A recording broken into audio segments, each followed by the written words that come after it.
ಒಂದು ರಾತ್ರಿ ನೆಬೂಕದ್ನೆಚ್ಚರನಿಗೆ ವಿಚಿತ್ರವಾದ ಒಂದು ಕನಸು ಬಿತ್ತು. ಇದರಿಂದಾಗಿ ಅವನಿಗೆ ಎಷ್ಟು ಚಿಂತೆ ಆಯಿತು ಅಂದ್ರೆ ನಿದ್ದೆನೇ ಬರಲಿಲ್ಲ.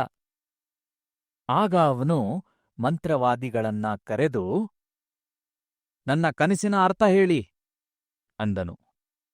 ಆಗ ಅವರು ರಾಜನಿಗೆ, ರಾಜನೇ, ನಿಮ್ಗೆ ಏನು ಕನಸು ಬಿತ್ತು ಎಂದು ಹೇಳಿ ಎಂದರು. ಆಗ ನೆಬೂಕದ್ನೆಚ್ಚರನು ಅವರಿಗೆ, ಇಲ್ಲ, ನನಗೆ ಏನು ಕನಸು ಬಿತ್ತು ಎಂದು ನೀವೇ ಹೇಳಿರಿ, ಇಲ್ಲವಾದರೆ ಕೊಂದು ಬಿಡುತ್ತೇನೆ ಅಂದ. ನಂತರ ಅವರು ಮತ್ತೆ ರಾಜನಿಗೆ, ನಿಮಗೆ ಏನು ಕನಸು ಬಿತ್ತು ಎಂದು ದಯವಿಟ್ಟು ಹೇಳಿ, ಆಗ ನಾವು ಅದರ ಅರ್ಥ ಹೇಳ್ತೀವಿ ಎಂದರು. ಆಗ ಅವನು, ನನಗೆ ಮೋಸ ಮಾಡ್ಬೇಕಂತಿದ್ದೀರಾ? ನನ್ನ ಕನಸನ್ನು ನೀವು ಹೇಳಲೇಬೇಕು ಎಂದನು. ಅದಕ್ಕವರು, ರಾಜನೇ, ಯಾವ ಮನುಷ್ಯನ ಕೈಯಲ್ಲೂ ಇದನ್ನು ಮಾಡಲು ಸಾಧ್ಯವಿಲ್ಲ, ಇದು ಅಸಾಧ್ಯ ಎಂದರು. ಇದನ್ನು ಕೇಳಿ ನೆಬೂಕದ್ನೆಚ್ಚರನಿಗೆ ಎಷ್ಟು ಕೋಪ ಬಂತೆಂದರೆ ತನ್ನ ರಾಜ್ಯದಲ್ಲಿರುವ ವಿವೇಕಿಗಳನ್ನೆಲ್ಲ ಕೊಂದುಹಾಕುವಂತೆ ಹೇಳಿದನು. ಅವರಲ್ಲಿ ದಾನಿಯೇಲ, ಶದ್ರಕ್, ಮೇಷಕ್ ಮತ್ತು ಅಬೇದ್ನೆಗೋ ಕೂಡ ಸೇರಿದ್ರು. ಆಗ ದಾನಿಯೇಲ ರಾಜನ ಹತ್ರ ಹೋಗಿ ತನಗೆ ಸ್ವಲ್ಪ ಸಮಯ ಕೊಡುವಂತೆ ಕೇಳ್ಕೊಂಡ. ನಂತರ ಅವನು ಅವನ ಗೆಳೆಯರು ಯೆಹೋವನಿಗೆ ಪ್ರಾರ್ಥಿಸಿ ತಮಗೆ ಸಹಾಯ ಮಾಡುವಂತೆ ಕೇಳಿಕೊಂಡರು. ಯೆಹೋವನು ದಾನಿಯೇಲನಿಗೆ ದರ್ಶನದಲ್ಲಿ ನೆಬೂಕದ್ನೆಚ್ಚರನ ಕನಸನ್ನು ಮತ್ತು ಅದರ ಅರ್ಥವನ್ನು ತಿಳಿಸಿದನು. ಮಾರನೇ ದಿನ ದಾನಿಯೇಲನು ರಾಜನ ಸೇವಕನ ಹತ್ರ ಹೋಗಿ, ಯಾವುದೇ ವಿವೇಕಿಯನ್ನು ಕೊಲ್ಲಬೇಡ, ನಾನು ರಾಜನಿಗೆ ಆ ಕನಸಿನ ಅರ್ಥ ಹೇಳ್ತೀನಿ ಎಂದನು.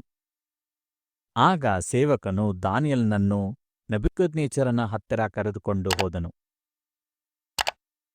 ದಾನಿಯೇಲ ರಾಜನಿಗೆ, ಮುಂದೆ ಆಗೋ ವಿಷಯಗಳನ್ನ ದೇವರು ನಿನ್ಗೆ ಹೇಳಿದ್ದಾನೆ.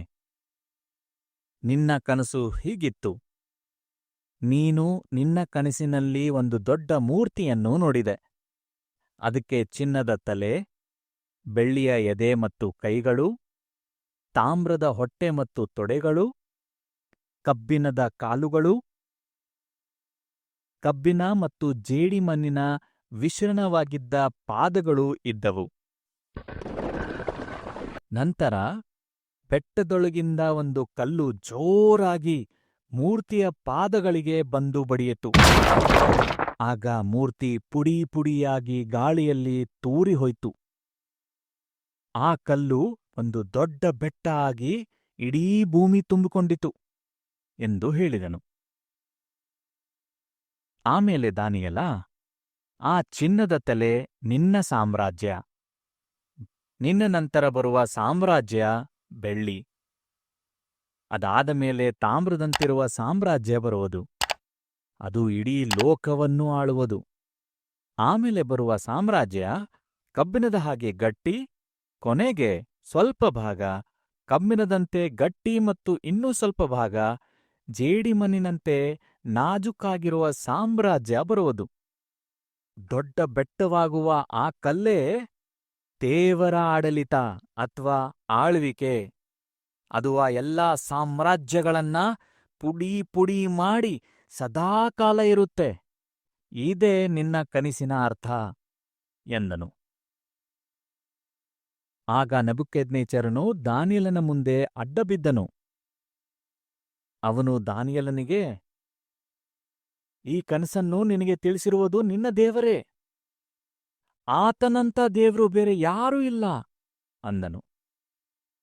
ಸ್ವಲ್ಪ ಸಮಯದ ಹಿಂದಷ್ಟೇ ಸಾಯಿಸುವ ಯೋಚನೆ ಮಾಡಿದ ನೆಬೂಕದ್ನೆಚ್ಚರನು ಈಗ ದಾನಿಯೇಲನನ್ನು ಎಲ್ಲಾ ವಿವೇಕಿಗಳ ಮೇಲೆ ಮುಖ್ಯ ಅಧಿಕಾರಿಯಾಗಿ ಮತ್ತು ಬಾಬೆಲ್ ರಾಜ್ಯದ ಅಧಿಕಾರಿಯಾಗಿ ನೇಮಿಸಿದನು.